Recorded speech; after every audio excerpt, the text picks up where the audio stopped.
প্রয়োজনে ইসরায়েলে হামলার হুঁশিয়ারি দিলেন তুরস্কের প্রেসিডেন্ট রিসেপ তাইপ এরদোগান।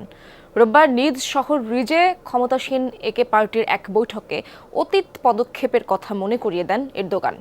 জানান, লিবিয়া ও নগরোনো কারবাখে প্রবেশের মতো সিদ্ধান্ত নিতে পারেন ইসরায়েলের বেলায়ও, তবে কবে কী ধরনের প্রবেশের কথা বলছেন স্পষ্ট করেননি তা। ফিলিস্তিনের প্রেসিডেন্ট মাহমুদ আব্বাসকে আলোচনার আহ্বান জানিয়ে যথাযথ সাড়া পাননি বলেও জানান এরদোগান। বলেন, চেষ্টা অব্যাহত রাখবেন ভবিষ্যতেও। গাজায় ইসরায়েলের আগ্রাসনের বিরুদ্ধে শুরু থেকেই সোচ্চার তুর্কি প্রেসিডেন্ট। 2020 সালে লিবিয়ায় জাতিসংঘ সমর্থিত সরকারকে সহায়তায় সেনা পাঠিয়েছিল তুরস্ক।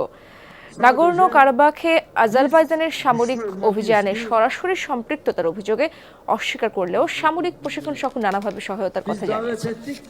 Mahmut Abbas maalesef biz de tabii bundan sonra ithalat ihracatımız neydi? Nereye geldik? আমাদের শক্তিশালী হতে হবে যাতে ইসরায়েল ফিলিস্তিনিদের সাথে এগুলো করতে না পারে। যেভাবে আমরা কারাবাখ কিংবা লিবিয়ায় প্রবেশ করেছি, তাদের বেলায়ও একই পদক্ষেপ নিতে হবে, আর তা না করার কোনো কারণও নেই। আমাদের শক্তিশালী হতে হবে যাতে এমন পদক্ষেপ নিতে পারি।